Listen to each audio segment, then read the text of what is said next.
정보가 있는 시사 토크쇼 장윤선, 박정호의 팟짱.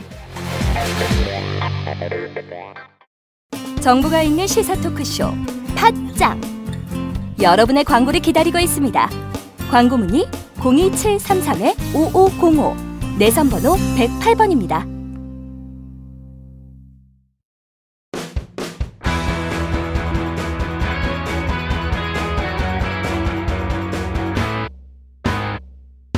색깔 있는 인터뷰. 색깔 있는 인터뷰 시작하겠습니다. 4.13 총선이 이제 79일 앞으로 다가왔네요. 많은 예비 후보들 아마 오늘도 동네 지하철 역사 앞에서 명함을 돌리고 있지 않을까 싶은데요. 어제는 안철수 국민의당 의원의 지역구인 서울 노원병에 2명의 청년 후보가 도전장을 냈습니다. 이준석 전 새누리당 비대위원, 그리고 이동학 전 더불어민주당 혁신위원인데요. 오늘은 이준석 비대위원을, 그리고 내일은 이동학 혁신위원을 각각 만나보도록 하겠습니다. 자, 우선 이준석 전 위원을 전화로 연결합니다. 이준석 위원님 나와 계신가요? 네, 안녕하세요. 네, 안녕하세요. 어제 서울 노원병에 도전장을 내셨습니다. 예. 상계동이 고향이신 줄 저는 처음 알았는데 상계동이 고향이셨어요? 그걸 몰랐으니까 제가 이렇게 지금까지 강남 사람 아니냐고 솔직히 비판 아닌 비판을 받았던 거겠죠. 네, 그렇군요. 예, 사실 이게 좀 지금까지 그래서 정치활동 4년이라는 기간이 있었지만은 그걸 적극적으로 제가 좀 어필할까 하는 생각도 했지만은 그럼 또 너무 이제 속된 말로 너무 그런 거를 내세우는 거 아니냐라는 얘기가 들을까봐 좀 자제하고 있었는데, 네. 아무래도 이번에 출마하게 되면 자연스럽게 그런 내용들이 좀 밝혀지는 것 같습니다. 그렇군요. 네. 상계동에는 얼마 만에 그러면 다시 오시는 거예요? 제가 이제 나이가 32인데, 네. 그러니까 한 3분의 1 정도는, 처음에 3분의 1은 상계동에 살았던 것이고요, 11년 네. 동안. 네. 네. 그리고 그 다음에 한 11년 정도는 이제 제가 고등학교, 대학교 전부 다 제가 기숙사학교를 다녔기 때문에, 네. 제가 거의 그때 그 시기엔 제가 고향이라 할 만한 동네가 없습니다. 네. 20대를 네. 전부, 예. 예, 그리고 이제 이제 10대 중반부터, 10대 중반부터 20대 초반까지는 제가 없었고, 네. 그 이후로는 제가 이제 저도 이제 회사 다니고 직장 생활 하고 있기 때문에, 네. 네, 그래서 저는 그거는 그야말로 다른 사람과 비슷하게 여기저기 옮겨 다니는 삶입니다. 그렇군요. 사실상의 이제 유년 시절을 상계동에서 보냈다, 이렇게 볼 수 있겠네요. 예, 그렇습니다. 그렇군요. 요새 뭐 응답하라 1988 이런 드라마도 유행인데, 네. 상계동에 어떤 추억이 좀 있으세요? 뭐 상계동이라 하면 우선 상계동이 86년도에 대단히 아파트 단지가 개발됐거든요. 네. 사실 그래서 계획도시 같이 이제 지어졌는데, 그 86년도에 상계동으로 들어온 분들이 꽤 많을 겁니다. 왜냐면은 저희 아버지만 하더라도 그 당시에 이제 서울역에 있는 네. 사실 드라마 미생의 모델이 됐던 그 종합상사에 근무하셨는데, 네. 근데 그 종합상사 근무하시면서 서울역에서 이제 지하철이 닿는 가장 좀 집이 싼 곳을 찾다 보면은 그게 4호선 끝에 있는, 서울역이 4호선이거든요. 네. 4호선 끝에 있는 상계동이 보통 많이 선택했던 곳이라서, 그때 상계동의 특징이 뭐냐면 다 아파트 단지가 그 당시에 들어서기 시작했기 때문에, 네. 굉장히 비슷한 스토리를 가진 비슷한 사람들이 많이 사는 어떤 그런 동네였던 측면이 있죠. 그렇군요. 아버지가 그렇게 출퇴근을 하셨고, 또 네. 우리 이준석 위원에게 있는 뭐 자그마한 추억 뭐 이런 건 뭐가 있을까요? 사실 상계동에 있는 추억이라고 하면은 저는 네. 기억이 나는 게 네. 한 90년대 중반 정도까지 상계동에 웬만한 어떤 그 브랜드 있는 음식점이 진입을 안 하더라고요. 브랜드 있는 음식점이 없었다. 네, 예를 들어 네. 패스트푸드점 같은 경우도, 예. 네, 그 당시 기억나는 게 네. 저희 동네에 그 피자헛 하나 있었고 그 KFC 하나 있었거든요. 그래요. 근데 예. 어느 날 되게 기억났던 게 뭐냐면은, 네. 90년대 이제 좀 중후반 가면서 한국에 맥도날드가 생겼어요. 이제 처음 이제 네, 압구정인가? 네, 네. 예. 그때 저희 큰어머니께서 어디 갔다 오시다가 그걸 사서 갖다 주셨는데, 이게 굉장히 맛있구나라는 걸 느끼면서 예. 그 뒤로 제가 약간 뭐라 해야 될까요? 그런 거 외식하러 나가자고 제가 진짜 그 부모님 졸랐던 기억이 좀 나는 것 같아요. 그렇군요. 맥도날드 왜냐면 그 당시에 예. 상계동엔 진짜 그런 경험 자체가 좀 약간 좀 제한돼 있었는데, 물론 그것이 아주 중요한 건 아니지만 어린 나이엔 약간 그런 거 있지 않습니까? 뭐 이것도 먹어보고 싶고 저것도 예, 먹어보고 싶고. 예. 롯데월드 가보고 싶고 뭐 이런 것도 있잖아요. 그게 좀 기억이 납니다. 예, 그렇군요. 말씀하신 대로 상계동 햄버거하고 강남 햄버거가 좀 맛이 다르더라. 이런 그 당시에는 달랐어요. 그 당시에는 달랐다 이런 말씀을 주셨습니다. 연어에 본인을 비유하셨어요. 안철수 의원을 불곰에 비유를 해서 화제가 됐는데 어떻게 해서 연어와 불곰이라는 걸 떠올리게 되셨어요? 사실 연어라는 건 회귀 본능이 있는 어떤 동물로 유명하잖아요. 네. 그래서 그건 뭐 자연스럽게 사람들이 이해할 수 있는 부분이지만은 제가 이거 또 뭐 유튜브 이런 거 혼자 보고 있는 거 되게 좋아합니다. 어디 갈 때. 네. 근데 저 뭐 자연 다큐멘터리 이런 거 굉장히 많이 보는데. 네. 원래 연어 올라갈 때 보면은 곰이 항상 길목에서 기다리고 있어요. 그래서 연어 잡으려고 이렇게 노력을 많이 하는데. 네네. 이 곰이 자리에 없으면은 연어 입장에서 굉장히 수월합니다. 올라가기에. 네, 그렇기 때문에 지금 제가 어쨌든 상계동을 고향으로 갖고 있는 사람 입장에서 네. 상계동에서 뭔가 봉사를 하고 이렇게 하려고 하면은 앞으로 어떤 그 지역에 있는 어떤 뭐 안철수 의원이라고 하면 굉장히 정치적 영향도 있으시고 여러 측면에서 뭐 곰보다 더 강한 존재일 수 있겠죠. 그런데 그분이 그 지역을 그 위치를 지키고 있는 것이 아닌 이상 연어 입장에서는 올라가기 좀 더 수월한 측면이 있다. 이런 취지에서 말씀드린 겁니다. 그런 거군요. 불곰을 잘 피해서 고향에 도착을 하셔야 될 텐데 그 불곰과의 싸움이 이제 시작이 됐다 이렇게 볼 수 있겠네요. 그죠? 근데 뭐 사실 불곰도 그 다큐멘터리 보다 보면 불곰도 절박합니다. 왜냐하면 그 연어인데까지 왔다는 거는 네. 그 열심히 해서 사냥을 해야지 불곰이 좀 그 속된 말로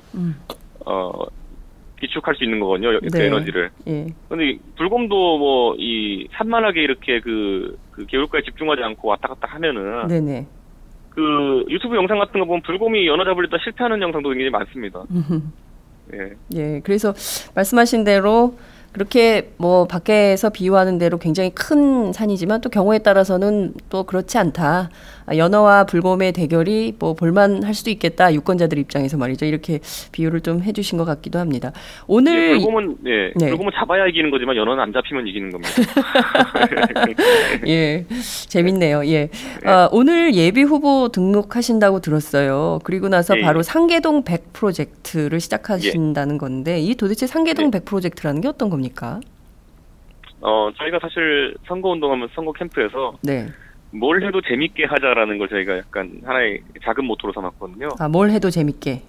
뭘 해도 재밌게. 네. 물론 유권자에게 다가서는 그 모습 자체는 진지해야겠지만 그걸 준비하는 과정이나 그걸 풀어나가는 방식 자체는 굉장히 재밌게 풀어보자라는 게 저희 취지라 가지고 네.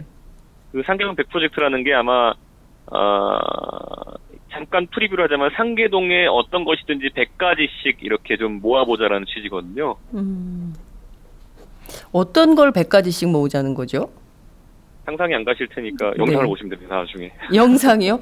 그래도 잠깐 지금 이 방송을 듣고 계신 분들한테 설명을 좀 해야 될 것 같은데. 예. 그러니까 저희 캠프 내에서 이제 아이디어가 굉장히 많이 나왔고 그래가지고 그 중에 하나가 뭐냐면은 어차피 그 지역구 선거를 뛰는 분들 같은 경우에는 지역에서 돌아다니면서 어떤 인사도 많이 드리고 또 정책 수립을 위해 가지고 의견도 많이 청취하고 이렇게 됩니다. 네. 근데 저희가 그 과정을 좀 재밌게 하려면 테마를 잡아가지고 저희가 하자는 얘기가 나왔어요. 네네. 그래서 예를 들어 상계동의 어떤 요식업이나 이런 것들의 전반적인 어떤 특성을 살피는 어떤 그런 정책 의견 수렴이라면은 예를 들어 이런 거죠. 상계동에 있는 분식점 100군데를 가가지고 그 100군데 분식점에 있는 김밥을 다 먹어보기 뭐 이런 거거든요. 분식점에 김밥 100군데 다 먹어보기. 네, 근데 그 말은 뭐냐면 사실 김밥 100군데 먹는다는 것에 의미 있는 게 아니라 사실 요식업 업계의 상황을 살펴보기 위해서 돌아다녀야 되는 건 맞거든요. 근데 그런 건 하는 과정에 있어가지고 어떤 대미를 추구하기 위해 가지고 예를 들어 뭐 사실 찾아보니까 상계동에 김밥 파는 곳이 180군데가 넘더라고요. 저희가 단순히 네이버 지도만 봐도. 네. 그러니까 그런 곳을 다 돌아다녀 보겠다는 의지를 약간 표현하는 그런 프로젝트라 가지고 저희가 아마 그런 걸 영상 촬영하고 할 겁니다. 네, 그렇군요. 말씀하신 내용을 들어보면 굉장히 정말 그야말로 발바닥에 땀이 나도록 지역구를 돌아다녀서 100군데에 최소한 뭐 스티커라도 붙이면서 다니시겠다 이런 열심으로 하겠다 이런 의지 이런 게 좀 느껴지기도 하는데요.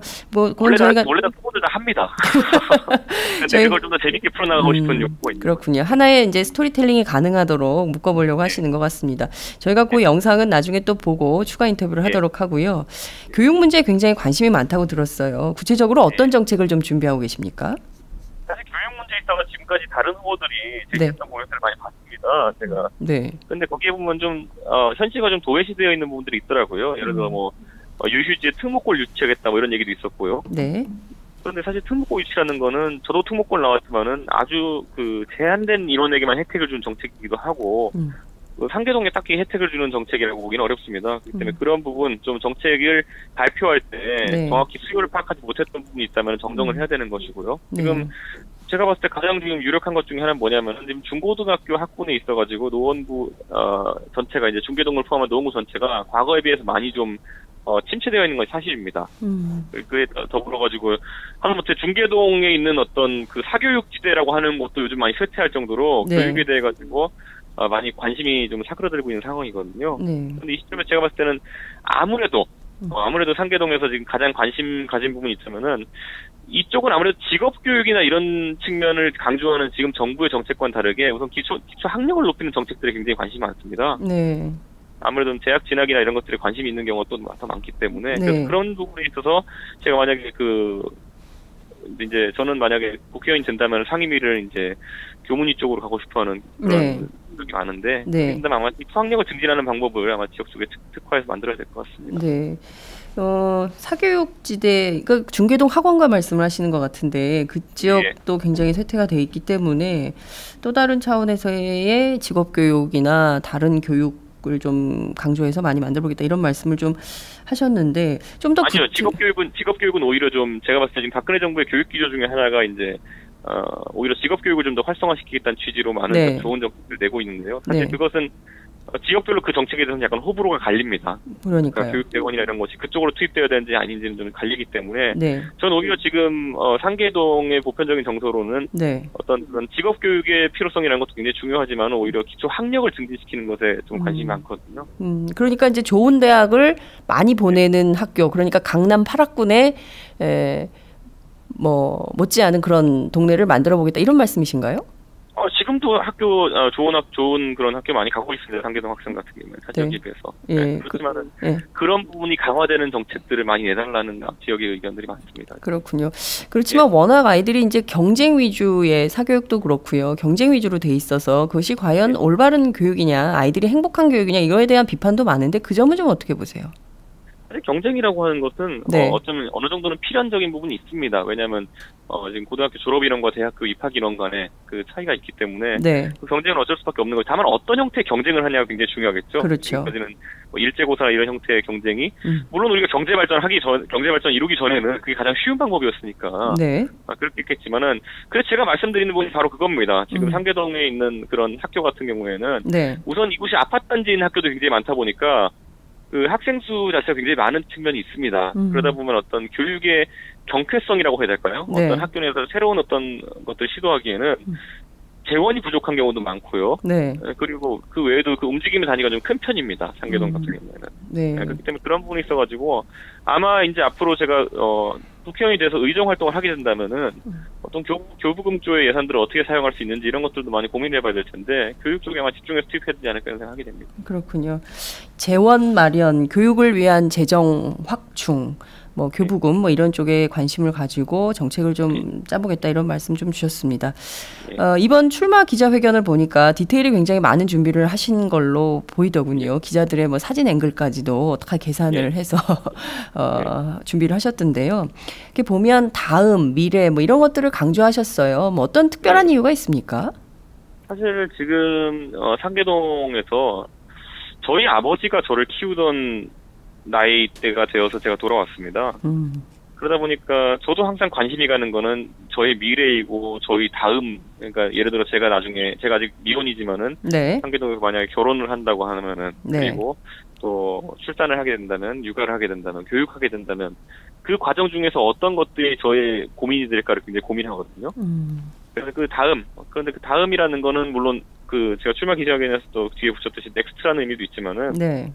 또 마늘 따뜻 소리 염자. 이게 실제 인터넷 기업 다음이 이걸 모토로 해서 이름을 지었더라고요. 네. 네, 그러다 보니까 그 다양한 소리가 좀 반영될 수 있는 형태로 정책을 하고 싶다. 왜냐하면 제가 지금까지 만나본 상계동의 청년들이 물론 그 상계동 정서라는 건 공유하고 있겠지만 관심사는 또 다 다릅니다. 네, 그렇기 때문에 그런 부분들을 다 반영할 수 있게 하겠다는 취지로 그런 이름을 짓기도 했습니다. 그렇군요. 지금 뭐 청년 문제 말씀하셨으니까 한 가지 덧붙여서 여쭐게요. 금수저, 흑수저 논란 심각하고요. 이 청년 세대 문제 굉장히 심각한데 특히 이제 취업 문제도 어렵지 않습니까? 뭐 이런 문제와 관련해서 서울시는 서울 배당, 그 청년 배당, 그리고 성남은 청년 수당 정책 같은 걸 하고 있는데 박근혜 정부가 좀 비판적이에요. 이 문제는 좀 어떤 방식으로 어떻게 해결하는 게 좋겠다고 보세요?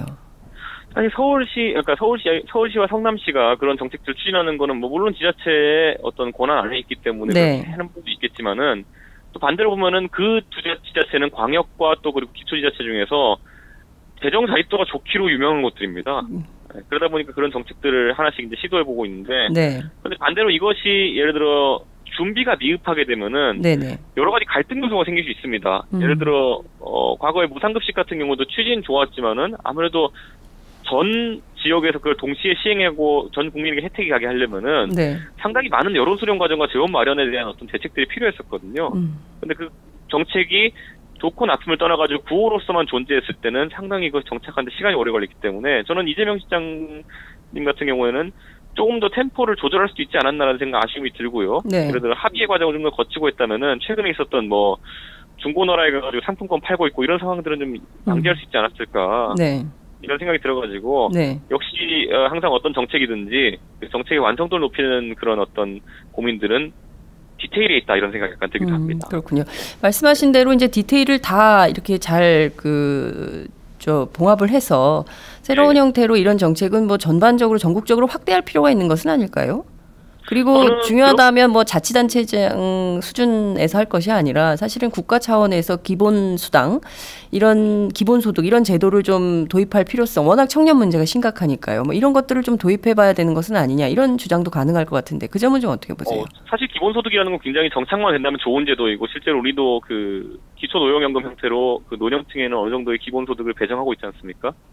그런데 그런 측면의 정책들이 그 정작용 그러니까 좋은 효과에 대해 가지고는 전부 다 인지하고 있지만 또 부작용이라는 건 결국 재원 마련의 어려움 아니겠습니까? 지금 전 세계적으로 기초 어떤 소득이라는 기본 소득이라는 것이 성공적으로 정착된 지역 정도라고 꼽으면은 미국의 알래스카 정도거든요. 근데 미국의 알래스카 같은 것도 최근에는 그 유가 하락 때문에 그 정책에 대해까지 상당히 고민이 많다고 합니다. 그렇기 때문에 우리나라도 물론 이재명 시장이 어떤 정책의 아이디어로서 도입하는 것은 한 가지 어떤 가능성일지 모르겠지만은 재원에 대해서는 좀 현실적인 고민을 해야겠죠. 물론 성남시는 아까 제가 말씀드린 것처럼 재정 자립도가 괜찮은 곳 중에 하나입니다. 그렇지만은 그렇게 성남시가 고민하는 과정에서도 그렇게 재정 자립도가 좋은 성남시에서도 솔직히 그 청년 수당을 놓고 언발의 오줌 누기라고 비판하는 또 분들도 있거든요. 그렇기 때문에 좀 정책을 세울 때 보조를 맞춰나갈 수 있게 좀 고민해가는 것도 중요하지 않나 이런 생각입니다. 뭐 우선 할 수 있는 지역부터 선도적으로 해보고 그것이 괜찮은 제도라고 한다면 전국적으로 확대할 필요성은 있겠죠. 지금까지는 약간 좀 성급했습니다. 특히 최근에 그 뭐 그냥 희화화되는 느낌도 있어서 저도 그렇게까지 얘기 안 하지만 중고나라에 상품권 올라오는 것 같은 경우는 좀 안타깝고 예를 들어 저 같은 경우는 오히려 그 복지에 있어가지고는 제가 김종인 박사 영향을 많이 받아서 그런지 모르겠지만은 차라리 현금이 낫다라는 취지를 많이 갖고 있습니다. 차라리 현금이 낫다. 그럼 서울시가 난 겁니까? 뭐 서울시 같은 경우는 또 그런데 그 나름대로 또 미흡한 부분이 눈에 보입니다. 예를 들어 자소서를 받는다든지 이런 부분. 그런 부분은 뭐 제 마음에 쏙 드는 정책은 아직까지 없었던 것 같은데 여러 가지 고민은 그래도 지자체 레벨에서 하는 거는 우선 저는 긍정적으로 평가합니다. 지자체에서 하는 것은 긍정적이다 이런 말씀 주셨습니다. 고민을 하는 단계는 제가 고민 알겠습니다. 위원장님 앞에 늘 이렇게 박근혜 퀴즈라는 수식어가 따라다녀요. 박근혜 퀴즈라는 수식은 좀 마음에 드십니까? 어떠세요? 마음에 들고 아니고가 아니라 제가 예전에 그 안희정 지사님 만나 뵀을 때 노무현이라는 남자라는 표현이 이게 어떠시냐고 한번 살짝 물어본 적이 있거든요. 근데 뭐 그건 달고 가는 거지 어쩔 수 없어요라고 이제 얘기하시더라고요. 그러니까 근데 안희정 지사님 같은 경우에도 요즘은 안희정 지사님을 노무현의 남자 프레임으로 보는 분들이 거의 없잖아요. 왜냐하면 도정을 또 잘 이끌고 계시고 이러다 보니까. 그 타이틀에 뭐 편승해서 이익을 취하는 것도 문제일 테고 또 그걸 뭐 부정하려고 애쓰는 것도 문제일 것이고 다만 가장 중요한 것은 제 생각에는 뭐 제 능력을 입증해서 제 위치를 확고하게 하는 것이 저에게 과제가 아닐까 생각됩니다. 네. 사실 그 박근혜 대통령과 김종인 전 청와대 경제수석 두 정치적 거물과 함께 정치를 시작했다 이렇게 봐도 과언이 아닌 것 같아요. 그래서 네. 두 분이 이제 좀 박근혜 대통령에 대해서는 최근에 좀 어떤 생각을 하고 계신지 올해 이제 집권 4년 차에 들어섰는데요. 그간에 이제 그 국정 운영을 좀 어떻게 평가하시는지 좀 궁금하고요. 우선 이제 그 얘기부터 좀 듣도록 하죠. 사실 지금까지 박근혜 정부 한 3년 차 정도까지 2년 차를 지나 3년 차 초반 정도까지는 사람들이 아마 그 대통령의 의지를 많이 평가했을 겁니다. 어떤 그런 상황에 있어서 네. 대통령이 이걸 하겠다 저걸 하겠다 이런 것들을 평가했다면 아마 집권 후반부는 어느 정부가 그랬던 것처럼 성과를 평가하기 시작할 겁니다. 네. 예. 근데 그 성과를 평가하는 과정에 있어서 과연 공약된 것들이 많이 지켜졌냐라고 하면은 네. 뭐 제 생각에는 구호로서만 존재했던 것들도 약간 보이고 아니면 상황이 또 미흡해가지고 진행되지 않았던 것들도 약간 보이는데 네. 그 부분을 좀 더 속도감 있게 추진해야 되지 않나라는 생각이 들게 되고 예를 들어 경제민주화 같은 경우에는 경제민주화의 구호 자체는 존재했지만은 아직까지 뭐 재벌 총수 안 풀어주는 거 이게 경제민주화라고 생각하면은 굉장히 편협한 인식이거든요. 네. 네, 그러다 보니까 그것보다는 좀 더 발달된 형태의 어떤 정책들이 나왔으면 좋겠다라는 생각이 들고 그 외에 여러 가지 근데 아마 정부도 여러 가지 확실히 뭐 공약을 세운 입장이나 비판하는 입장에 비해 가지고 또 정부를 운영하는 입장은 또 다를 테니까 네. 역시나 집권 초기부터 언급되었던 어떤 소통이라는 과정이 가능하다면은 네네.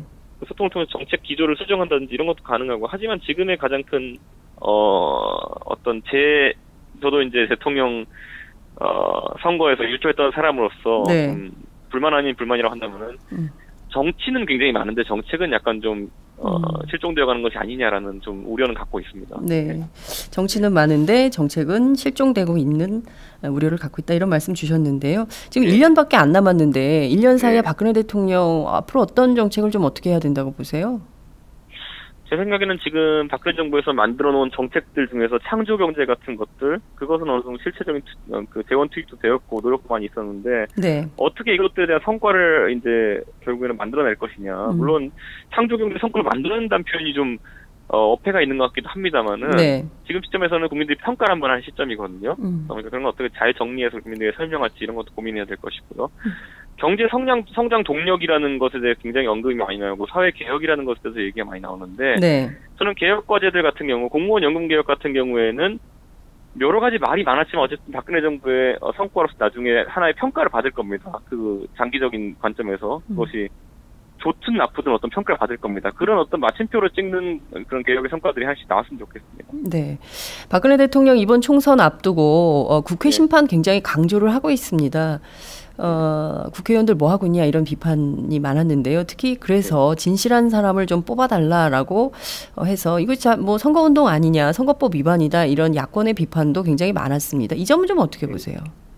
사실 뭐 예전에 그 선거법 위반이라고 지적되었던 대통령의 연행 같은 경우는 당과 어떤 이런 부분을 지적해서 했을 경우에 문제가 되지만은 네. 박근혜 대통령이 언급한 건 사실 아까 말씀하셨던 것처럼 입법부에 대해서 강한 어떤 행동을 요구한 거기 때문에 직접적인 선거법 위반이나 이런 걸로 문제가 되지는 않을 겁니다. 그런데 반대로 국민들이 기대하는 리더십이라는 건 어쨌든 입법부와 행정부가 잘 안 된 일에 대해서 서로 남탓하는 건 별로 기대하지 않거든요. 네.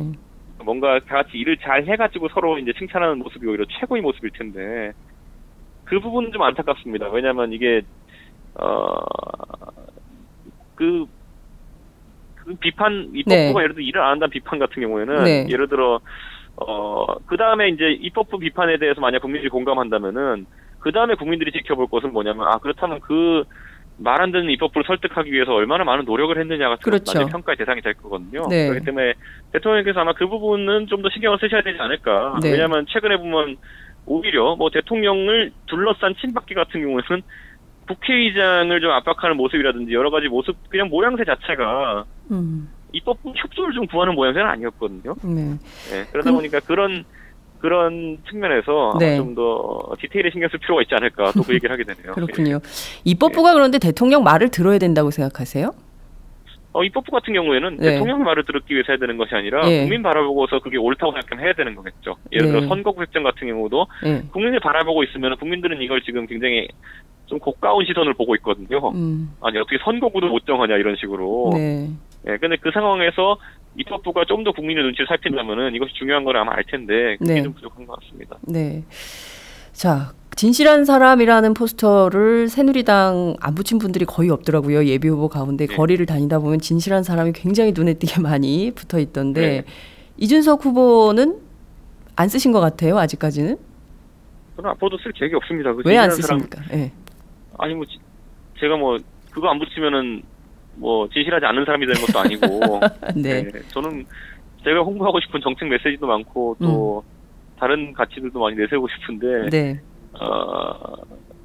제가 그걸 뭐 꼭 그 포스터나 아니면은 뭐 현수막에 공간을 할애해가지고 쓸 정도로 이렇게 저에겐 매력적인 부분은 아닙니다. 그렇군요. 박근혜 대통령 말씀하신 진실한 사람, 이것은 매력적인, 적어도 이준석 위원에게는 매력적인 구호는 아니다, 이런 말씀 주셨습니다.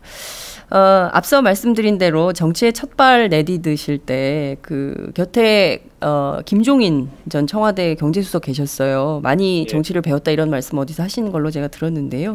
이번에 더불어민주당 선대위원장 맡았습니다. 그래서 사실상 뭐 당 비대위원장을 겸직하고 계시기 때문에 사실상 더불어민주당 대표를 하고 계시는 건데 어떻게 보세요? 그 뭐 김재원 의원이나 이런 새누리당 일부 의원들은 굉장히 가슴이 아프다, 뼈 아프다 뭐 이런 얘기들도 하는데 이 점은 좀 어떻게 보세요? 저도 뼈 아프죠. 근데 김종인 위원장 같은 경우에는 네. 정책과 메시지를 겸비하셨거든요. 네. 그러니까 그냥 제가 직설적으로 말씀드리자면은 네. 그 한상진 교수님도 굉장히 훌륭한 분이고 저도 한상진 교수님 쓰신 책도 읽어보고 참 좋아하지만은 네. 한상진 교수님은 메시지 측면에서는 김종인 장관님하고 뭐라 해야 될까요? 좀 적수가 되게 어렵습니다. 제가 봤을 때는. 적수가 되게 어려워. 한상진 교수가 한 수 아래다 이렇게 보시는 거예요? 그러니까 한상진 교수님도 다른 영역에서 또 뛰어난 부분도 있겠지만은 네. 이 정치적 메시지라는 건 정치적 경험 자체가 굉장히 중요한 거 아니겠습니까? 네. 근데 그 부분에 있어서는 김종인 장관의 어떤 그 전곡을 찌르는 메시지들에 많이 좀 당황할 것 같습니다. 그 국민의당 같은 경우에는. 그러다 보니까 최근에 윤 전 장관께서 이제 좀 그 건강이 좀 안 좋으신데도 불구하고 네. 이렇게 당에 오셔서 이제 기자회견 하시고 이런 걸 보면서 국민의당도 그런 점을 인식하고 있구나. 예를 들어 김종인 장관의 메시지 능력이라는 것. 네. 네, 그것이 좀 대단하다는 걸 인식하고 있기 때문에 그런 조치를 취할 수밖에 없었던 것이 아닌가 그런 생각 약간 들고 예를 들어 정책 측면에서는 또 경제정책에 있어가지고는 확고한 신념이 있는 분입니다. 김종인 장관이. 네. 그래서 보통은 저도 비대위 활동 같이 할 때 보면은 한 그때 4번 정도 사퇴 의사를 밝히셨어요. 본인의 네. 의견이 관철 안 됐을 때. 네, 그러다 보니까 이번에도 만약에 본인의 의견이 관철되지 않는다면은 네. 좀 강한 수를 두실 수도 있는데 국민의당 입장에서는 굉장히 또 이게 위기라고 느껴질 테지만은 더민주 입장에서도 네. 김종인 장관의 어떤 이런 정책 능력이나 메시지 능력을 담아내지 못한다면, 네. 그것과 호환된 형태로 이렇게 진행하지 못한다면은 좀 분란이 야기될 수도 있습니다. 당내 분란이 있을 수도 있다. 왜냐하면 제가 이해하는 건 그때 보면은 그 새누리당에 계실 때도 보면은 네. 새누리당의 정강 정책에서 보수를 삭제하자라고 이제 말씀하셨거든요. 네, 근데 이게 뭐 그 당시에 그 김종인 장관이 그 회의에서 밝힌 어떤 이유나 이런 구체적인 그런 이유 같은 건 굉장히 뭐 합리적인 부분이 있었기 때문에 많은 사람들이 공감했지만은 네. 이 메시지가 그냥 언론에 그냥 보수를 삭제하자라고 이렇게 하면은 네. 그거는 일반 국민들은 약간 좀 이렇게 당황스러운데라고 얘기하거든요. 네네. 그런 것처럼 그 지점들이 좀 생길 겁니다. 야당 입장에서도 보면은. 그렇군요. 예를 들어 역으로 진보를 삭제하자 이러실 수도 있겠네요. 진보 삭제까지는 아니더라도 네. 왜냐면 정확히 김종인 장관 같은 경우에는 약간 뭐라 해야 될까요? 경제 민주화를 주장하시는 그런 부분도 있지만은 네. 좀 그 정책 입안 과정에서 또 보수 정권에서 활동하시는 것도 있기 때문에 네. 상대 보수 진보 이렇게 딱 하나로 갈라지는 이런 형태의 어떤 그 정책이 아닙니다. 그러다 보니까 만약 그 더불어민주당 내에서 또 정책 노선이 명확하신 분들, 예를 들어 진보의 정체성이 명확하신 분들 같은 경우에는 네. 김종인 위원장과 아마 치열하게 또 아마 이런 부분을 다툴 수도 있습니다. 그렇군요. 앞서 4번 사퇴 뭐 본인의 의견이 관철되지 않으면 그만둘 의사를 분명히 하는 그리고 굉장히 강력한 수를 많이 쓴다 이런 얘기를 하셨는데요. 이를테면은 더불어민주당에서 김종인 위원장이 쓸 수 있는 강력한 수라는 게 뭐 어떤 게 있을까요? 사태보다 강력한 게 있겠습니까, 거기서? 예를 들어, 문재인 대표 입장에서는 상당히 네. 큰맘 먹고, 속된 말로. 오셨는데. 먹고, 본인 대표직 사퇴하고 이렇게 모시겠다고 한 건데, 네. 이거 만약에 김종인 장관 사퇴하시면은 이거는, 더불어민주당의 권력 공백 사태가 오게 됩니다, 속된 말로. 그렇군요. 이분이 네, 사퇴하면, 총선 앞두고 권력 공백이라는 게 얼마나 무서운 건데요. 그렇군요. 경우에 따라서 더불어민주당의 권력 공백 사태가 올 수도 있다. 이런 우려도 해주셨습니다. 자, 지금 보면 노원병 지역구가 굉장히 뜨겁습니다. 안철수 의원 있고요. 그리고 또 노회찬 의원도 있고요. 그리고 또 더불어민주당의 이동학 예비후보도 이제 등록하겠다고 하셨는데 굉장히 뭐 일려 다야 구도이기 때문에 어떻게 보자면 이준석 위원에겐 좀 유리한 구도다 이렇게 볼 수 있을까요? 일려 다야가 유리한 게 아니라 그거는 뭐라 해야 될까요? 그 구도를 보고 선거에 나간다는 건 솔직히 별 의미가 없습니다. 예를 들어 지난번에 서울 중랑구에서도 보면은 지난 19대 총선 때 4명의 후보가 나왔거든요. 네. 그땐 2명의 여권 성향, 2명의 야권 성향이었지만은 어쨌든 표로 갈라가는 상황이 진행되면서 결국엔 야당 후보가 이겼습니다. 거기서 서영교 의원이었나요 그때? 예, 이겼을 겁니다. 그렇기 때문에 어떤 다자간 구도라는 것이 야권에 유리할지 여권에 유리할지는 그건 뭐 아무도 모르는 부분이 있습니다. 네, 그렇군요. 제가 사실 오늘 질문을 많이 준비를 했는데 그 시간이 다 돼가지고 그렇지만 또 청취자들께서 실시간으로 보내주시는 질문은 제가 또 대신해서 또 드려야 될 의무가 있어서 제가 다 드리지는 못하고 그 중에서 한 가지만 여쭙겠습니다. 지금 소녀상을 지키고 있는 청년들이 있습니다. 지금 뭐 비닐 한 장 덮고 지금 뭐 영하 18도, 뭐 15도 오늘도 굉장히 추웠는데요. 이런데 이 소녀상 지키고 있는 학생들 그리고 또 정대협에 대해서 경찰이 수사한다는 입장입니다. 지난 그 한일 회담에 대한 비판도 굉장히 많은데요. 이 점 좀 어떻게 생각하시는지 예니제니 분께서 질문을 주셨어요. 그리고 세월호 참사에 대한 입장도 좀 듣고 싶습니다. 이런 입장 주셨는데요. 이 두 가지만 제가 여쭙게요.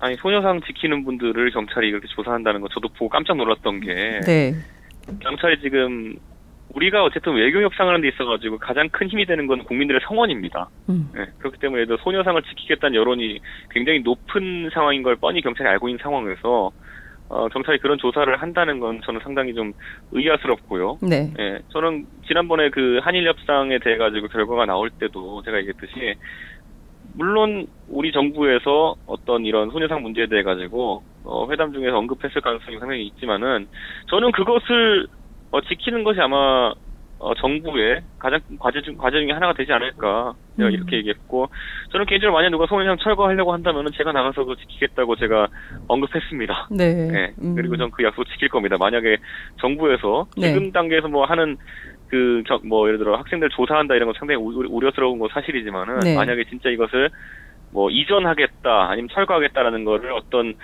관계 기관 또는 정대협이랑 협의 없이 진행한다고 하면은 저는 그건 굉장히 우려스러운 상황이라고 봅니다. 그렇군요. 세월호 관련해서는 뭐 이제 뭉뚱그려서 질문을 주셨는데요. 제가 좀 예각화해서 여쭐게요. 그 해수부 공무원입니다. 3급 공무원이 세월호 유가족들을 어떤 보수단체를 시켜서 고발해라 이런 요청을 한 사실이 어제 드러났는데요. 그 점은 좀 어떻게 보세요? 정부가 이렇게 그 부분은 제가 자세하게 뭐 기사를 들여다보지 않아서 모르겠지만은 해수부 직원 3급이라면은 좀 더 자기 행동을 조심할 필요는 있겠죠. 그래서 만약 그 부분이 오래 살 그 가능성이 높은 거라면은 뭐 누가 누굴 고발하고는 자유의지한 것이 누가 누구를 시켜가지고 하는 것이 아니거든요. 그런데 그런 부분을 만약에 해수부 직원이 종용했다면은 본인의 어떤 뭐랄까요? 주어진 권한이나 역량의 범위를 좀 넘어서는 것이 아닌가 이런 생각을 하게 됩니다. 그거는. 네, 그렇군요. 따뜻하고 정의로운 개혁 보수의 길을 가겠다라고 어제 밝혔습니다. 유승민 전 원내대표가 국회 연설에서 강조했던 부분하고 일맥상통하는 거 아니냐 이런 기자들의 진단이 있었는데요. 관련해서 끝으로 한 말씀 부탁드릴게요. 개혁 보수요? 네. 사실 스펙트럼이 넓습니다. 보수라는 것도. 소위 말하는 온건 보수에서 강경 보수까지 다양한데 지금까지 새누리당에서 선거 때는 분명히 온건 보수의 목소리가 많이 나옵니다. 그런데 선거가 끝나고 나면 다시 강경 보수화 되는 그런 경향성이 계속 보였거든요. 아마 이번 선거도 마찬가지입니다. 국민들이 지켜보고 있을 것이고 그 똑같은 패턴에 아마 국민들이 좀 지겨워하고 있는 것 같습니다. 이번 선거에서 국민들이 또 온건보수적 성향을 띠고 있는 분들에게도 많은 관심을 주시면은 네. 제 생각에 지금까지 있었던 그런 어떤 형태와는 다른 형태의 어떤 온건보수 활동이 가능하지 않을까 이런 생각 해보게 됩니다. 네. 오늘 말씀 잘 들었습니다. 다음엔 저희가 현장에서 좀 뵙도록 할게요. 고맙습니다. 네, 알겠습니다. 감사합니다. 네, 지금까지 이준석 전 새누리당 비대위원과 함께했습니다.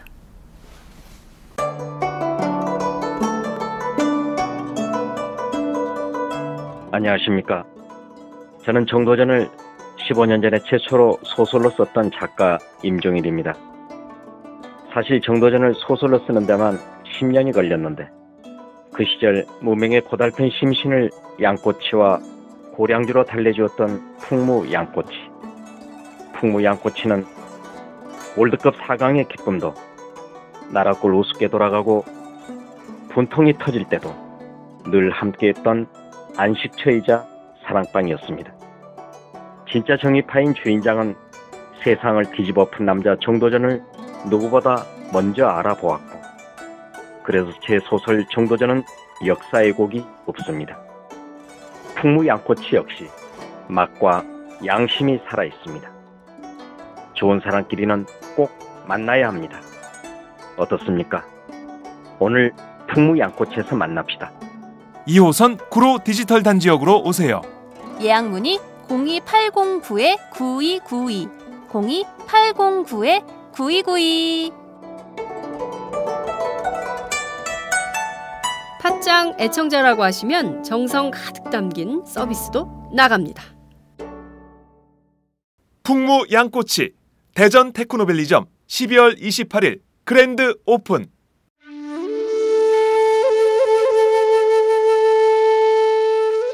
영한네이처의 마카 산삼. 공중파 텔레비전에도 없고 인터넷 배너 광고 하나 없지만 팟캐스트 좀 들어봤다 하는 분들은 다 아는 마카 산삼. 진짜 유명해져서 유사 제품도 많아졌습니다. 이젠 마카 산삼으로 검색하면 너무 많이 나와요. 꼭 영한네이처로 검색해주세요. 팟캐스트에서 듣던 그 마카 산삼을 구입할 수 있습니다. 특히 나라 걱정으로 심신이 지친 분들에게 권합니다. 몸에 정말 좋습니다. 내 몸도 나라도 살릴 힘이 납니다. 페루의 마카와 우리나라 산삼, 몸에 좋은 11가지 원료를 모두 하나로 만든 마카 산삼. 마카 녹용과 마카소와 청소년도 있습니다. 1일 2회 공복에 따뜻한 물과 함께 드세요.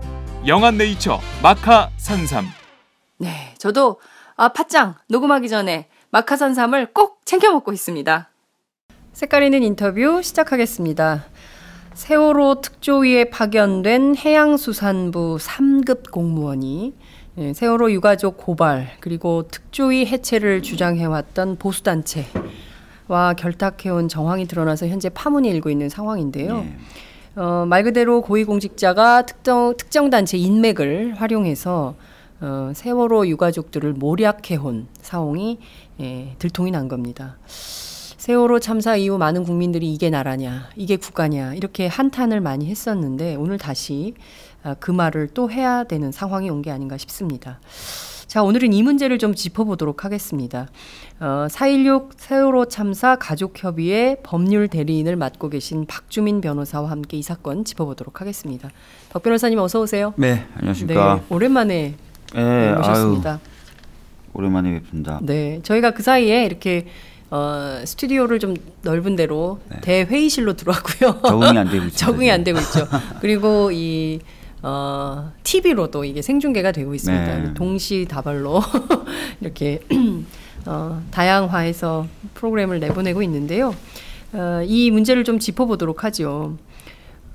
해양수산부 3급 공무원입니다. 예. 굉장히 고위직인데 그렇죠. 태극의열단이라는 단체의 오성탁 대표한테 전화를 걸어서 세월호 유가족들을 고발해달라 네. 이런 얘기를 했다는 보도가 나왔습니다. 예. 우선 이 사건 좀 하나씩 짚어봐야 될 것 같은데요. 예. 우선 이 사건 처음에 어떻게 보셨습니까? 처음에 이 일이 터졌을 때 네. 저뿐만 아니라 이제 가족분들이 굉장히 좀 흥분을 하셨죠. 당연히 그럴 수밖에 없는 게 공무원이라면 적어도 중립성은 지켜야 되는데 네. 중립성도 아니고 양심도 안 지키는 듯한 느낌을 받았고 네. 어떻게 보면 뭐 새누리당 추천 위원들이야 어떻게 보면 좀 정치적인 어떤 이해관계나 이런 거에 따라서 그럴 수 있을지 몰라도 네. 파견된 공무원들까지 이렇게 하냐라는 느낌을 좀 많이 받았던 것 같아요. 네. 예. 말씀하신 대로 세월호 특조위에 파견된 공무원이 보수단체를 사주라는 표현은 적합한지는 모르겠습니다만 네. 어쨌든 통해서 네. 세월호의 유가족들을 고발해라 이런 요구를 했다는 건데요. 정부가 특정 단체 보수단체라고 해야 저는 태극 의혈단이라는 단체가 어떤 단체인지도 궁금해요. 혹시 이 단체를 알고 계셨나요? 뭐 최근에 이름이 좀 들리더라고요. 그래서 뭐 그 특조위 앞에서 집회도 네. 하고 네. 뭐 이런 걸로 알고 있고요. 네. 정확한 건 모르겠는데 아마 소녀상 그쪽에도 아마 왔다 갔다. 왔다 갔다 했었던 예. 걸로 제가 알고 있습니다. 예. 그렇군요. 사실관계를 조금 더 살펴봐야 될 것 같은데요. 작년 11월 6일 안산에서 포럼이 열렸던 모양이죠. 맞습니다. 예. 그 포럼에 발생한 일이 이렇게 알려지게 된 건데 당일날 박 변호사님 현장에 계셨나요? 네, 저도 패널 중에 하나였습니다. 패널 그래서, 중에 하나셨어요. 예, 그래서 예. 이제 앞에 앉아서 제 발제를 마쳤고 네. 토론이 다 끝나서 사실은 이제 공식적인 행사는 다 끝났는데 네. 사회를 보시는 분이 이제 그날 마침 가족분들이 몇 분 와 계셨어요. 그래서 여기 세월호를 주제로 토론을 했었고 네. 또 안산이니까 순서에는 없지만 가족분 중에 한 분을 모셔가지고 말씀을 좀 듣겠다라고 얘기를 했어요. 네. 그래서 그 사회자가 누구였어요? 사회자는 그 안산 시민단체 쪽에서 활동하시는 분으로 제가 기억합니다. 네. 그래서 가족분 중에 한 분이 나와서 여러 이야기를 하셨어요. 네. 그동안 느꼈던 감정이라든지 뭐 바라는 바 이런 얘기 네. 쭉 하셨고 네. 그 얘기를 하는 과정에서 이제 아주 일부분으로 박근혜 대통령에 대한 이야기를 했죠. 그리고 나서 이제 이야기가 마치자 청중에서도 당연히 박수를 쳤고 앞에 있었던 패널 중에 하나였던 네. 그 특조위 그 지원 소위원장이죠. 네. 박종훈 상임위원도 의례적으로 박수를 쳤어요. 뭐 말이 끝났으니까. 예, 말 끝나고 또 인사도 하니까 이제 박수를 이게 쳤죠. 네. 저는 그 동영상을 보니까 저는 그때 아마 컴퓨터를 좀 치고 있더라고요. 만약에 뭔가 검색하지 않았으면 저도 같이 박수를 쳤을 수도 쳤고 있겠는데 고발 대상이 되셨을 예. 수 있겠네요. 예. 그래서 이제 박수를 그게 치는 걸 보고 이제 고발을 한 거죠. 네. 근데 재밌는 게 그때 뭐 특별한 언론이나 이런 데가 없었는데 동영상까지 이제 네. 어떻게 제공이 되면서 이제 고발했는데 그 동영상은 그럼 누가 촬영한 겁니까? 그 동영상을 그래서 누가 촬영했고 또 이게 입수했는지도 약간 좀 의문 속에 있었는데 네. 아직도 명확하게 밝혀지진 않았죠. 근데 아마 특조위 역시 공무원 중에 하나가 그 네. 영상을 유출한 것 아닐까라는 의혹은 가지고 있습니다. 아, 특조위 내부에서도 왜냐하면 특조위 공무원들이 몇 명 와서 같이 예. 있었었거든요. 아, 그리고 그것을 실제로 촬영하는 사람들이 있긴 있었다는 거죠. 네, 촬영하는 사람들은 있었지만 예. 뭐 그 이런 식으로 쓰일지는 전혀 몰랐었죠. 그래서 이제 그 박종원 상임위원하고 네. 또 박종원 상임위원을 제대로 관리 못했다는 이유로 이석태 위원장을 네. 같이. 보수단체가 고발을 한 겁니다. 네. 그래서 그 사실은 알고 있었거든요. 네. 그리고 나서 한 2주쯤 후에 이제 그 발언하셨던 가족분도 또 네. 그 단체가 추가로 고발을 했어요. 지금까지는 뭐 그래서 이 보수단체가 뭐 이렇게 떠도는 그런 영상을 어떻게 유출됐는지 모르겠지만 우연히 보고 이게 이제 고발을 한 거구나. 네. 애들 참 열심히 한다 이런 생각을 가지고 있었었는데 네. 이제 어저께 이제 이 일이 터진 거죠. 네. 그 고발 경위에 대해서. 접수된 고발에 박근혜 대통령을 어떤 명예훼손으로 고발을 한 겁니까? 그런 취지로 알고 있습니다. 아, 그렇군요. 예. 모욕죄인가요? 모욕죄가 되겠죠. 네, 모욕죄로 예. 명예훼손 소송을 한 것인데, 자, 그런데 뭐 그냥 인터넷에 떠돌던 동영상을 우연히 보고 태극 의혈단이라는 보수단체가 분개해서 특조위원하고 위원장 그리고 세월호 가족을 고발했나 보다라고 알고 계셨던 거예요. 그렇게 생각을 하고 있었죠. 그런데 예. 그것이 아니었던 것이죠. 그것이 아니었던 거죠. 예. 자, 그러면 이 3급의 공무원은 왜 이런 고발을 청탁이라고 해야 됩니까? 뭐라고 해야 됩니까? 근데 이제 지금 약간 이제 저희들이 봤던 그 네. 기사나 이런 것들을 보면은 그 대화 녹취록을 보면은 네. 그 확실하게 청탁으로 읽히거든요. 자기가 말을 해서 고소나 고발을 했다는 얘기는 빼라라는 얘기를 굉장히 강조합니다. 근데 이제 문제가 되니까 이 공무원은 뭐라고 얘기하냐면 네. 악성 민원인이다 이 사람이. 그렇죠. 예. 그래서 이 민원인이 전화를 와서 막 여러 가지 얘기를 하는 걸 달래다 보니까 자기가 실언을 한 것이다라고 지금 얘기를 하고 있어요. 근데 네. 대화를 들어보면은 계속 얘기하면서 오히려 민원을 이 공무원이 넣죠 이 사람한테. 네. 뭐라고 부탁을 하냐면 네. 내가 얘기해서 고발했다는 얘기는 좀 빼라. 빼달라. 여기저기서 얘기할 예. 때 그 얘기를 계속 반복해서 부탁을 합니다. 그 녹취록에 보면 그런 내용이 나온다는 그렇죠. 것이죠. 예. 예. 그래서 오히려 부탁을 하는 사람 마치 공무원 것처럼. 그게 왜 그러냐면 네.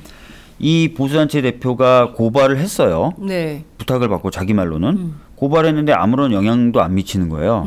그러니까 자기는 왜 내가 고발했는데 아무런 영향도 안 미쳐지지? 화난다. 그래서 특조위에 이걸 민원으로 넣겠다. 고발하고 한 내용을 동일한 내용을 네. 예, 다시 민원으로 넣겠다. 이 사람들을 조사하고 이 사람들을 어떻게든 해라라고 특조위에 민원을 넣겠다. 근데 민원 내용에 내가 공무원이 시켜서 이 사람들 다 고발했는데 그러면 이 공무원이 뭔가 그 말한 것처럼 뭔가 일이 이루어져야 되는 거 아니냐. 근데 안 이루어졌으니 내가 그걸 민원으로 넣겠다. 그 특조위에서 적절한 조치를 취할 수 있도록 그렇게 민원을 넣겠다고 하니까 이 사람이 이제 손이 발휘되도록 사실은 비는 거죠. 내가 얘기해서 네가 고발했다는 얘기는 좀 빼라 할 거면 이런 식으로 얘기가 돌아갑니다. 그래서 어떤 이 공무원이 어떤 이야기를 해서 고발한 것이 아니다라는 변명이 굉장히 무색하고 정말 그 약간 말이 안 되는 변명으로 들리게끔 돼 있죠. 자, 이 사람이 이런 얘기를 했다는 거예요. 오 대표한테 그 조국과 국가를 위한 일이고 그것이 박근혜 대통령을 위해서 하는 일이다라고 했다. 그리고 이런 지시가 마치 대한민국의 지도층이 지시한 일인 것처럼 말했다라고 진술을 하고 있습니다. 실제로 이 내용을 보면 그 누군가의 지시나 부탁을 받고 이 사람이 그 고발 청탁을 했을 가능성, 청탁이 맞다고 봐야 되겠죠. 법조인이 나오셨으니까 지금 저희가 느낌은 그런 느낌이죠. 그러니까요. 고발 청탁을 했다고 봐야 되는데 이 사람은 그렇다면 누군가로부터 어떤 지시를 받고 이렇게 움직였어요. 조사가 좀 필요할 것 같은데요. 맞습니다. 이게 뭐 부이사관이라서 뭐 말씀드린 대로 꽤 높은 직급의 공무원이긴 하지만 위원장은 장관급이거든요. 장관급인 위원장을 고발하라고 청탁을 하는데 이 3급이 그냥 알아서 판단한다? 아니겠죠. 자기도 여러 가지 어떤 그 위험에 처할 수 있기 때문에 제가 봤을 땐 분명히 장관급 또는 그 이상의 지시에 의해서 이런 일을 했을 가능성이 있다고 봐야 일반적이고 상식적이죠. 자, 그러면 이 사람한테 해양수산부 장관이 지시했을 가능성이 있다고 봐야 될까요?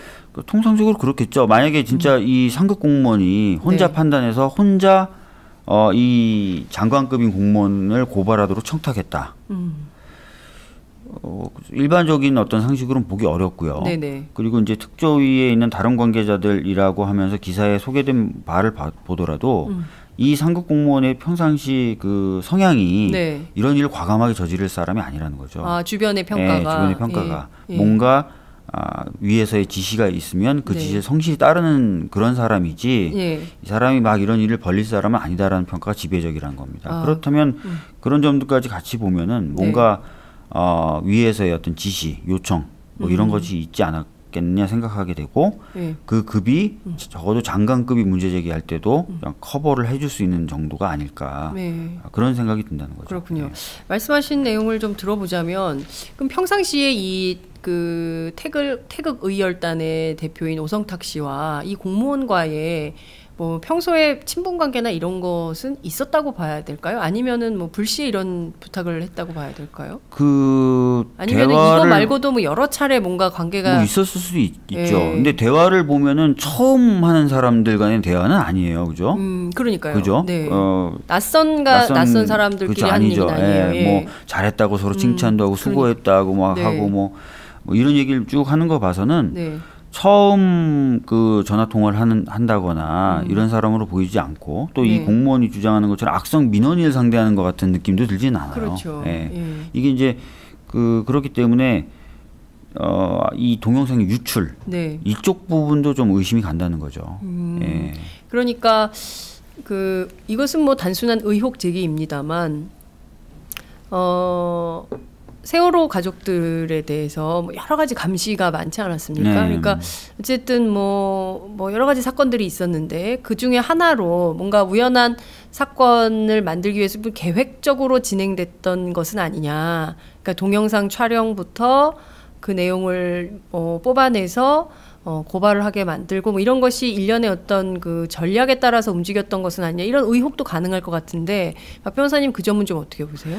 실제로 이제 그럴 수도 있다고 생각합니다. 그러니까 쭉 지켜보다가 문제되는 거 있으면 항상 이런 식으로 처리한다라는 시스템을 좀 만들어 놓고 네. 적당한 소재가 걸린 거라고 볼 수도 있어요. 왜 이런 말씀을 드리냐면 네네. 이 의열단 대표가 또 다른 어떤 매체하고 인터뷰하면서 무슨 얘기를 하냐면 네. 이런 식으로 좀 점검하고 체크하기 위해서 4.16 연대라는 네. 가족분들과 시민단체가 같이 만든 세월호 관련된 운동단체가 있는데요. 네네. 이 단체에 자기 회원을 심어놨다라고 얘기합니다. 심어놨다. 네, 보내놨다라고 네. 얘기합니다. 그래서 뭔가 좀 잘못된 거 뭐 이런 거 체크를 해보려고 이런 일을 했다라고 네. 얘기를 합니다. 그렇다는 얘기는 쭉 뭐 4.16 연대나 가족분들 지켜보고 네. 있다가 뭔가 꼬투리를 잡을 만한 게 나오면 네. 바로 이런 식으로 이제 풀려는 시스템은 갖춰져 있었고 처음부터. 예. 네. 그 시스템 하에서 좋은 소재가 딱 등장하니까 바로 이렇게 기민하게 움직였다. 근데 그 와중에 뭔가 좀 잘 안 맞는 부분이 생겼는데 네. 속사정까지는 모르겠고 네. 그래서 이게 이제 불거져 나오게 됐다. 이렇게 볼 수 있을 것 같아요. 그렇군요. 예. 그러면 이 세월호 참사를 당한 억울한 가족분들, 유가족들을 정부가 1년이 넘도록 이렇게 감시 체제를 가동을 하고 있었던 것이고 그 중에서 말씀하신 것처럼 시스템을 갖춰놓고 어떤 실수가 나오면 그거를 이렇게 크게 만드는 이런 상황을 정부가 스스로 만들어 놓은 이런 상황이 아닌가 이런 생각이 좀 드는데요. 과거에 보면 작가 공지영 씨가 네. 트위터에 그런 얘기를 올린 적이 있으시잖아요. 예, 저도 뭐 이를테면 뭐 기억납니다. 세월호 농성장에도 수상한 사람들이 왔다 갔다 한다. 네, 맞습니다. 그동안은 그런 얘기 안 했는데 이거 좀 조사가 필요하다 이런 얘기를 한 적이 있어요. 네. 이런 것하고도 좀 일맥상통한다고 볼 수 있을까요? 사실은 뭐 계속해서 아까 말씀드렸던 대로 동영상 뭐 유출이라든지 네. 또는 뭐 그 여러 가지 어떤 좀 의심할 만한 정황들이 좀 있죠. 네. 공무원 사회나 아니면은 뭐 이쪽 활동가들 사이에도 그런 사람들이 있을 수 있다라는 의심은 계속 가지고 있는 거고요. 네. 뭐 이 의열단 대표라는 분이 뭐 과장되게 얘기했을 수는 있지만 충분히 가능성 있는 얘기거든요. 그렇기 때문에 뭐 공지영 작가의 그때 트위터가 저는 그때는 약간 뭐 그럴 수도 있지만 이렇게 공개적으로 얘기할 정도는 아닌데라는 느낌은 들었는데 네. 오히려 최근 일로 좀 신빙성이 좀 더 생긴다는 느낌이 좀 들고요. 그리고 또 재밌는 게 사실은 청문회를 특조위가 했을 때 네네. 그때 이제 그 고엽제 전후회에서 그러니까요. 앰뷸런스를 대거 동원하거든요. 근데 고엽제 전후회는 국가가 지원해주는 단체고 그렇죠. 그 앰뷸런스는 그런 식으로 쓰면 원래는 안 되거든요. 근데 그런 식으로 대규모로 앰뷸런스를 동원하고 오셔서 집회를 하시는 모습을 보면서도 네. 이것도 뭔가 좀 석연치 않다는 느낌을 매일 와서 큰 예. 소리로 그걸 틀어놓고 그러니까 그러지 않았어요? 그때도 가졌었거든요. 그래서 네. 전반적으로 좀 약간 보수단체가 있고 또 그 보수단체 뒤에는 또 뭔가 있는 것 아닌가? 이런 느낌을 계속 가져왔었던 거죠. 그렇군요. 자, 우선 조금 두 가지 문제를 짚어볼게요. 하나는 말씀하신 대로 4.16 연대 회원으로 가입한 그분은 신원이 좀 파악이 됐습니까? 누구고 언제 가입했고 어떤 일을 하는 사람이고 뭐 이런 것들이 좀 확인이 좀 됐습니까? 그러기가 어렵죠. 아시다시피 뭐 그 회원으로 받아들일 때 뭐 철저하게 저희들이 신원을 검증하는 것도 아니고 검증할래도 검증할 수가 없죠. 예. 그러니까 알기가 어렵고요. 지금 뭐 조심해야죠. 뭐. 예. 그렇군요.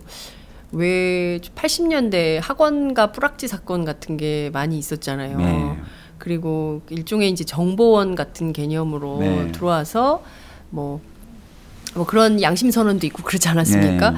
그러니까 그런 비슷한 일이 지금 다시 2016년에 벌어지고 있는 이런 상황인 것인데 앞서 지적해 주신 대로 엄마 부대나 어버이 연합이나 뭐 이런 데들도 늘 보면 이렇게 세월호 가족들이 집회하는데 맞불 집회를 놓고 이렇게 맞습니다. 하지 않습니까? 예. 근데 이게 지금 유독 이번 건으로 드러나서 한 건으로만 보기에는 그동안 벌어졌던 도처의 사건들이 이렇게 연관되어서 벌어졌던 것은 아닌가라는 의혹도 갖게 되는데 네. 박 변호사님은 그 점은 좀 어떻게 보세요? 사실 뭐 참사 이후에 벌어지는 모습들을 보면서 그런 의혹들을 많이 가졌었어요. 특히 이제 카톡 있잖아요. 네. 똑같은 내용의 카톡이 대량으로 살포되고 막 이럴 때요. 그럴 때 보면은 이게 어떻게 가능하지? 카톡을 만드는 사람과 대량으로 유포하는 사람이 있는 것 아닌가라는 느낌을 많이 받았었고요. 그다음에 뭐 어딜 가나 뭐 말씀하신 대로 반대 집회를 하는 사람들, 네. 그분들이 뭐 열성적으로 하실 수는 있겠지만 네. 뭔가 석연치 않은 거 그런 것들이 계속 있어 왔죠. 그래서 보수단체들과 그 뒤에 뭔가가 결탁이 돼서 정부에 대해서 비판하는 네. 어떤 그 사람들이라든지 단체라든지 이런 어떤 것들의 활동을 좀 약화시키고 네. 비난하고 하는 일들이 좀 조직적으로 이루어지고 있는 것 아닌가라는 느낌 계속 받아왔습니다. 그렇군요. 예. 사실 거기에 정부 예산이 좀 뒷받침되고 있는 것은 아니고 이것도 좀 살펴봐야 되는 영역 같아요. 사실 그래서 좀 보수단체분들 보면은 뭐 모금 행사 같은 것도 안 하시잖아요. 그러니까요. 시민단체는 뭐 무슨 뭐 일일차집 이런 것도 하고 뭐 시민의원도 받고 막 이러는데 경매도 하고 하는데 그런 걸 안 하시고 또 회원분들이 진짜 회비를 다 내시는가 뭐 이런 생각도 좀 들고요. 네. 뭐 그렇지 않다면 그 많은 여러 가지 자금은 어디서 나오는 걸까 이런 생각도 좀 들고요. 네. 한 번쯤은 점검을 해봐야 될 때가 되지 않았나 이런 생각이 듭니다. 예. 말씀하신 대로 저희가 뭐 현장을 많이 다니지 않습니까? 이렇게 가보면 소녀상 앞에서 집회할 때도 그렇고요. 또 지난번에 그 국정교과서 파문 때 그 저 해화동에 있는 그 교육부의 비밀 TF 사무실이 발각됐을 네. 때도 이제 그때도 어버이연합 회원들이 오셨는데 이렇게 보면 이번 소녀상 집회 때는 보니까 점퍼를 같이 맞추셨더라고요. 그래서 똑같은 점퍼를 똑같이 입고 이렇게 오셨고 그때는 보니까 오시자마자 막걸리 한 잔씩을 쫙 돌리시더라고요. 네. 그래서 약간의 이제 그런 예산이 어디서 나와서 어떻게 집행되는가, 순수한 시민 예산인가, 이것도 좀 어딘가 조사를 하든지 뭐 한번 알아볼 필요가 네. 있겠다라는 생각이 좀 맞습니다. 들기도 하고요. 말씀하신 대로 지금 특조위 내부 정보가 가끔 셀 때도 있고요. 예. 도대체 어디서 어떻게 된 것이냐 확인을 좀 해봐야 되는 거 아니냐라는 얘기가 있었는데 결국 그게 공무원의 소행이었다라고 볼 수도 있는 상황까지 예. 온 거 아니냐 싶은데. 그렇죠. 예. 일부 공무원들일 텐데요. 네. 모든 해수부 공무원들이나 모든 특조위 공무원들이 그렇겠습니까? 근데 이제 일부 공무원들이 이제 어떻게 보면 그런 일을 해왔던 거고, 그게 이제 사실 특조위를 구성할 때부터 저희들이 계속 문제 삼았던 거지 않습니까? 해수부 파견 공무원들이 많아지는 것 안 된다. 네. 그리고 파견 공무원들 비율이 너무 높아지는 것도 안 된다. 파견 공무원들이 주요 보직을 차지해서도 안 된다라고 얘기했던 게 바로 이런 것 때문에 그랬던 거거든요. 네. 자기네들도 어떻게 보면 조사 대상이 되는 거고, 자기가 충성바쳐야 될 때가 다른 데 있는 곳 사람들의 경우에 공정하고 독립적으로 일을 하기가 어렵죠. 예. 네. 아, 정말 그 세월호 가족들 얼마나 끔찍한 사건을 겪었습니까? 그 치유도 안 된 안타까운 상황에 있는 분들을 또 이런 방식으로 뒤에서 정부가 사주를 하고 이 문제를 그냥 넘기긴 어려울 것 같은데요. 앞으로 이 문제를 좀 어떻게 대응하실 계획이신지. 일단은 오늘 오전이죠. 오늘이라고 표현해도 되죠. 월요일 날 오전에 가족분들, 임원분들은 모이셔서 이 문제를 어떻게 할 것인가에 대한 회의를 하시기로 했어요. 저는 네. 오늘 여기 나오느라고 좀 못 내려갔는데 네. 회의에서 결정된 바에 따라서 아마 법적인 조치를 포함해서 다양한 문제 제기가 있을 거라고 생각이 되고요. 네. 또 다른 어떤 것들도 좀 고민해 봐야 되겠죠. 법적 조치 말고도 네. 뭐 예를 들어서 뭐 기자회견을 한다든지 또는 뭐 특조위를 항의 방문하신다든지 이런 것들도 아마 다 포함해서 고민하실 거라고 생각합니다. 네. 어쨌든 박근혜 정부가 이렇게 뒤에서 이런 모략을 하고 있다는 점이 발견된 것은 정말 국민들한테는 큰 충격인데요. 네. 이렇게 참사를 당하신 분들한테 국가가 이렇게 하는 행위, 이거를 좀 굉장히 비인도적인 것 같아요. 그분들의 아픔을 정부가 또 국가가 감싸 안고 어떻게든 진실 규명을 위해서 노력하지는 못할 망정 이렇게 해도 되는 건가 싶은 생각마저 드는데 그래서 국민들이 좀 분노가 많은 것 같습니다. 정권이 참 비인간적이고 부도덕하죠. 정말 인간으로서 할 수 없는 일을 하는 건데 네. 욕심에 너무 눈이 먼 것 아닌가라는 생각이 들기도 하고요. 답답하죠. 예. 그렇군요. 이 문제를 좀 잘 짚어봐야 될 것 같습니다. 필요하다면 국회에서 뭔가 좀 본격적인 조사 같은 것도 좀 해볼 만한 여지가 있는 거 아닌가 싶은데요. 정치권도 이 문제에 대해서 간과해서는 안 될 것 같다는 말씀을 좀 드리고 싶네요. 지난번에 1차 청문회가 끝났습니다. 2차 청문회도 열리는 건가요? 뭐 특조위에서 준비는 하고 있겠죠. 저도 뭐 자세한 사정은 뭐 특조위 내부 일이라서 잘 모르겠는데요. 네. 뭐 청문회는 횟수 제한 없이 할 수 있고요. 하니까 아마 준비를 하고 있을 것으로 생각되고 네. 특별법에 따르면 특검 요청도 할 수 있게 돼 있지 않습니까? 네. 그래서 아마 그런 준비들도 하고 있지 않을까. 왜냐하면은 지금 뭐 해수부나 정부의 입장대로라면 6월이면 끝난다라고 하니 그 전에 뭐 할 수 있는 것들은 좀 다 해보려고 하지 않을까라는 생각이 들고요. 네. 그러다 보니까 저쪽에서도 또 막으려고 자꾸 이런 뭐 고발 소동이나 이런 것들이 자꾸 일어나는 것 아닌가 그렇게 생각해 보고 있습니다. 네. 정말 세월호 벌써 2년이 다 되어갑니다. 예. 참사 당시 많은 국민들이 잊지 않겠다고 했었고 그리고 인양 문제에 대해서도 많은 국민들이 관심을 갖고 있는데 여전히 세월호와 관련해서는 이렇게 그 고발이나 하고 국가가 올바른 사태를 해결하기 위해서는 노력하지 않고 이렇게 뒤쪽으로만 하려고 하는 거에 대해서 국민들이 참 답답하실 것 같은데요. 인양 문제는 좀 어떻게 되고 있나요? 저희가 동거차도 가서 취재도 하고 그랬는데. 예. 그 인양 문제는 지금 계획상으로는 6월이나 7월 정도에는 인양을 한다라는 게 지금 그 가족분들을 찾아와서 설명한 내용이고요. 해수부가 해수부 인양 담당 부서가 와서 설명한 내용이고요. 근데 이제 문제는 첫 번째는 뭐 인양이 돼야 되는 거고요. 네. 진짜로. 두 번째는 좀 손상 없이 선체가 인양이 돼야 되는데 지금도 뭐 인양을 위해서라고는 얘기하지만 선체에 여러 곳에 구멍을 내고 있고 부품들을 절단하고 있다는 거죠. 네. 근데 이 과정이 지금 투명하게 감시가 안 되고 있어요. 네. 제가 이제 자주 드리는 말씀인데 돌고래호라고 얼마 전에 있었던 네네. 사고의 배도 굉장히 작은 배인데 인양을 하고 나서 보니까 여기저기 손상이 돼 있었어요. 유가족분들이 그 사건의 유가족분들이 과연 이게 사고 때 또는 사고로 인해서 망가진 건지 인양 과정에서 망가진 건지 모르겠더라. 그러니까 의혹이 해명이 안 되는 거죠. 사고 원인에 대해서. 그래서 그런 부분을 비춰봤을 때 세월호도 마찬가지 아니겠습니까? 그래서 인양 과정에서 만약에 손상이 될 수도 있다고 예상이 되고 그것으로 인해서 논란이 벌어질 수 있다고 생각한다면 오히려 지금부터 철저히 좀 공개를 해서 뭐가 사고로 인한 손상 부위고 뭐가 인양 과정에 생긴 손상 부분이라는 걸 명확하게 구분할 수 있도록 좀 해줘야 될 것 같거든요. 근데 안타까운 건 그런 걸 안 하고 있어서 참 걱정이 많이 되죠. 인양 후에도. 인양 후에도 제대로 된 사고 원인에 대한 진실 규명이 안 될 가능성이 있다. 이런 그런 얘기고요. 인양 후에 그럼 세월호를 어떻게 하느냐. 많은 국민분들은 마치 천안함처럼 어디 이제 전시가 될 것으로 생각을 하시는데요. 정해진 바가 아무것도 없습니다. 그래요? 정해진 바가 아무것도 없고요. 정부에서는 공식적으로 인양된 세월호를 어떻게 하겠다고 얘기를 하지 않고 있습니다. 그래서 걱정이 좀 되는 것은 인양 후에 일정 기간의 어떤 조사를 마친 후 혹시 뭐 분해돼서 처리되는 건 아닌가 이런 국민과 걱정도 있는 거거든요. 기록으로 남겨야 되는 거 아닙니까? 저도 그렇게 생각합니다. 이렇게 많은 국민들이 6.25 이후로 가장 큰 충격을 받았다고 하고 작년에 20대들 설문조사 했을 때 자기에게 충격을 준 사건 1위가 세월호였을 정도로 의미가 있는 참사인데 그 참사를 기억할 수 있고 교훈으로 삼을 수 있는 중요한 계기가 되는 세월호 선체를 기껏 인양해서 잠시 조사 후에 분해해버린다, 고철로 팔아버린다라든지 뭐 이렇게 되면 안 되겠죠. 그래서 이 부분도 국민분들이 좀 관심을 많이 가져주셔야 될 것 같습니다.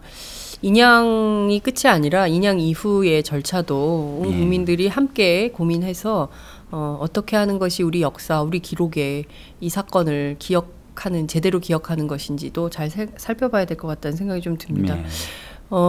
앞서 지적해 주신 이 사건 관련해서요.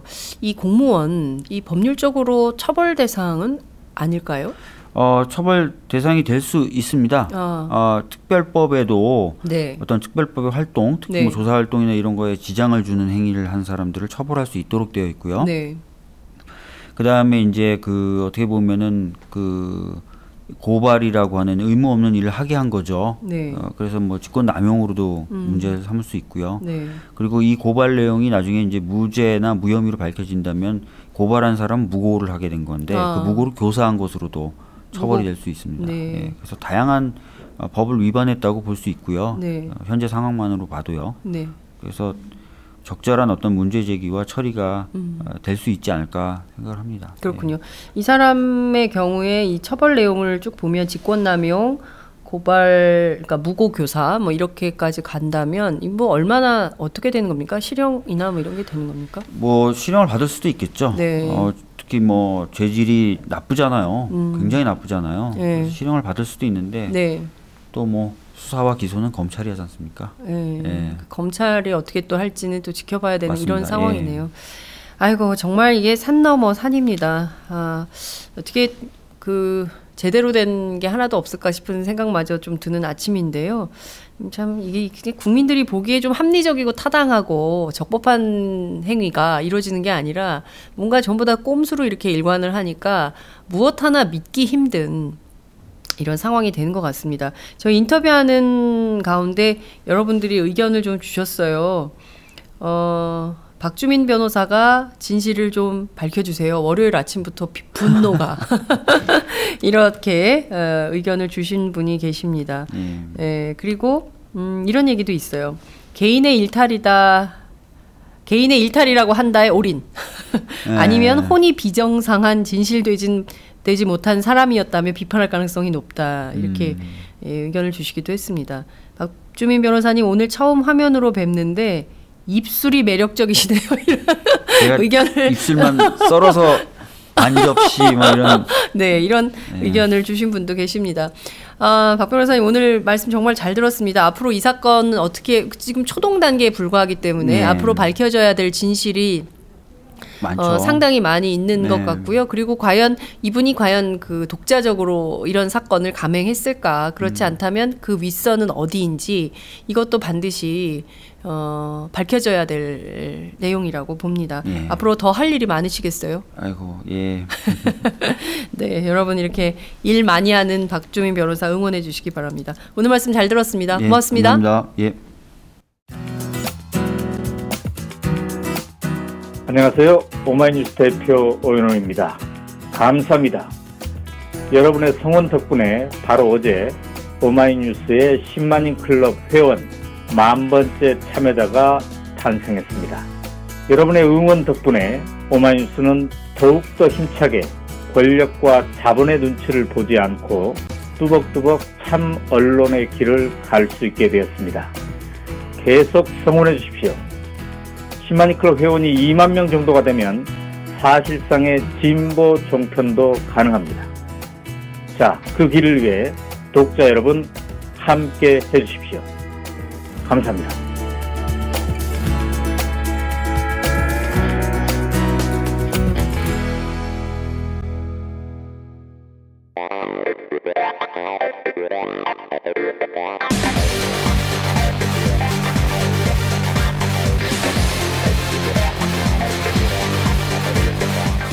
정보가 있는 시사 토크쇼 장윤선, 박정호의 팟짱.